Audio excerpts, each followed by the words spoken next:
예수께 푹 빠져버린 박사님들, 예수님께 매혹당한 박사님들, 사람들, 이렇게 부르는 게 더 낫지 않겠는가 이렇게 생각을 하게 돼요.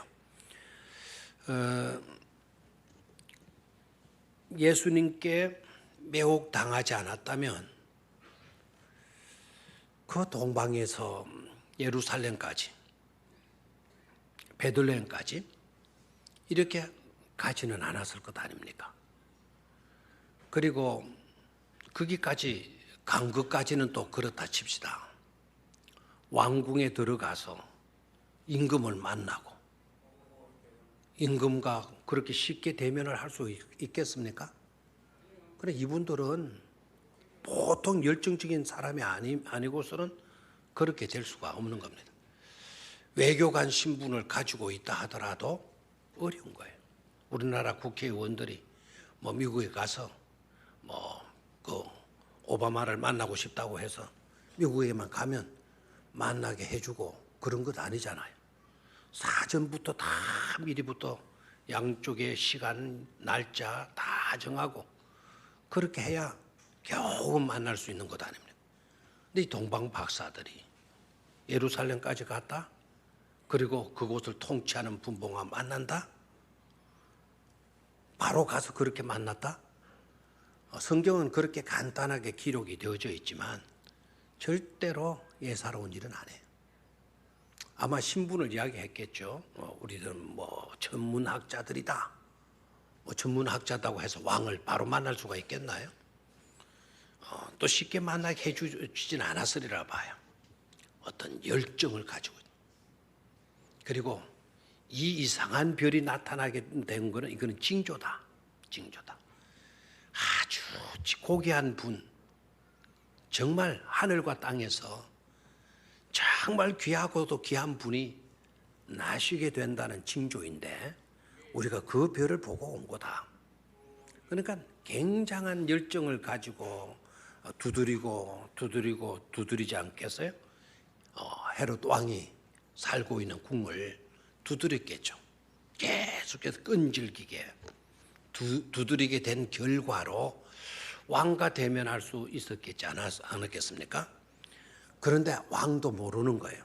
이곳에 오면 다 알게 될 줄 알았는데 왕도 모르고 있는 겁니다.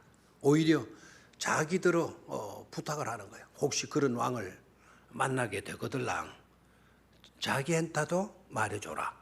유대인의 왕으로 왔다면 나도 가서 마땅히 그분께 경배를 해야 되지 않겠느냐고 이렇게까지 제안을 하는 겁니다. 그리고 나와요. 아무런 답변도 듣지 못하고 나와요. 그러면은 이곳까지 왔는데 이곳 사람들도 모르니 왕도 모르니 포기하는 게 낫겠다. 돌아가자. 그럴 수도 있잖아요. 그러나 그렇게 하지 않아요. 끝까지 예수님을 추적하잖아요. 때마침 왕궁에서 나오다 보니까 이때까지 인도했던 그 별이 다시 나타나서 아기 예수 나신 곳을 비추고 있었죠. 그렇죠? 그리고 가서 경배를 해요. 유향과 모략과 황금을 바치는 거예요. 그리고 아기 예수께 경배를 드리고 돌아가는 겁니다. 이 사람들이 예수께 매혹당하지 않았다면 임금의 부탁 신경 썼을 겁니다. 그렇죠? 임금 누구의 부탁인데 그걸 어기고 그냥 가버릴 수가 있겠습니까? 그런데 감사하게도 밤에 천사가 나타나서 헤롯에게로 가지 말라고 지시를 하게 되고, 그리고 동방 박사들은 왕의 부탁보다는 하나님의 지시를, 천사들의 지시를 따르지 않아요. 그래서 오늘 본문 말씀 끝부분에 어떻게 되어져 있죠? 다른 길로 고국에 돌아가니라. 그래서 다른 길로 고국에 마니라 돌아가니라. 이게 중요하죠. 세상 권력자의 말을 따르지 않는 거예요. 세상 상식과 세상 이성적인 그와 같은 수준의 말들을 따르지 않는 거예요. 오히려 꿈의 헤롯에게로 돌아가지 말라 지시하심을 받아서 꿈에 지시하신 그분의 말씀을 따라서 어느 길로 갔다? 다른 길로 어디로 갔다? 고국으로 돌아가니라.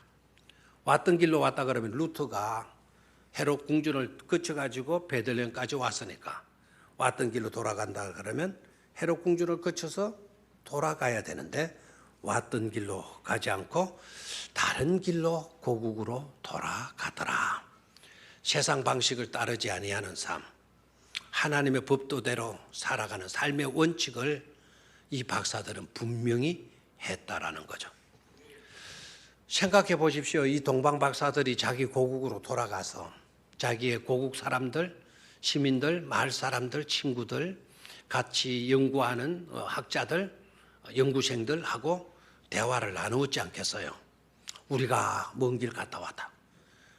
그리고 그들이 만났던 예수의 이야기를 하지 않았겠습니까? 그렇죠? 그들의 주된 화제가 뭐였을 것 같습니까? 그들이 돌아가서 친구들, 가족들, 그 연구실의 동료들 아니면 자기 자랑하는 제자들들로 무슨 이야기를 했을 것 같습니까? 이럴 때는 여러분 상상력이 필요한 거예요. 아마 여러분이 가서 아기 예수께 경배를 드리고 돌아왔다고 한다면 여러분들은 무슨 이야기를 할 것 같습니까? 아기 예수의 모습을 아마 이야기할 수도 있을 거예요.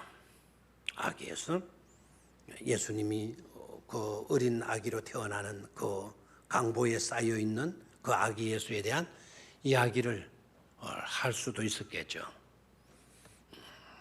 그리고 뭐 이런 이야기도 가능하지 않겠습니까? 그 마구간에서 났어. 그 마구간 굉장히 냄새가 또 지독했지. 그리고 마리아의 인물이 어땠어? 뭐 곱상했느니 아니면 뭐 달처럼 뭐 얼굴이 둥글둥글했다든지 뭐 키가 크다든지 아니면 뭐 날씬했다든지 뭐 S자 라인을 가졌다든지 뭐 요셉이 뭐 어떤 모양이었든지 뭐 그런 이야기들을 얼마든지 오고 갈 수 있지 않겠습니까? 그런데 저는 그렇게 생각을 하지 않아요. 오직 그들이 돌아가서 한 이야기, 오직 돌아가서 한 이야기는 바로 예수의 이야기밖에 하지 않았을 거다. 왜인고 하니까 그들이 드린 그 선물, 크리스마스 선물, 그 선물이 성경은 분명히 기록되어져 있어요. 아버지에게 주었다, 어머니에게 주었다. 그리고 거기에 함께 있는 다른 손님들한테 이거 주인에게 전해주라고 그렇게 말하지 않았다라는 거예요. 성경 기록했죠.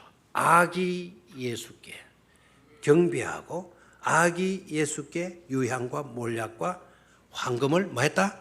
드렸다. 오로지 그들의 포인트는 마구간이 어떠했다? 마리아가 예뻤다 안 예뻤다? 요셉이 어땠다 안 했다? 뭐 그것이 뭐 소마구간이냐 나귀 마구간이냐 말 마구간이냐 그런 것이 화제거리가 아니라 아기 예수, 오직 아기 예수의 이야기밖에 하지 않았을 것이다라는 거예요. 여러분 불으로 매혹당한 사람을 가리켜서 앙상태라 그래요. 뭐라고요? 앙상태. 불으로 앙상태. 매혹당한 사람. 이 앙상태라고 하는 이 말은 사람 이름이기도 하고 불란서의 한 조그마한 마을 이름이기도 해요.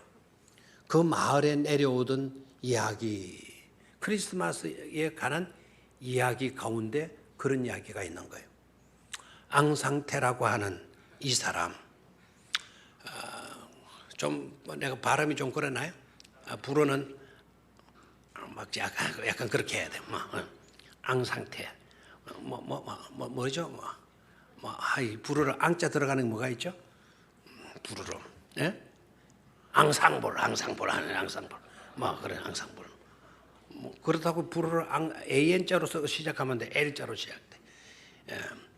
이 사람이 있었어요. 그 말에 앙상떼라고 하는 이름을 가진 사람이 새 친구들과 더불어서 아기 예수께 나가서 경배를 드린 거예요.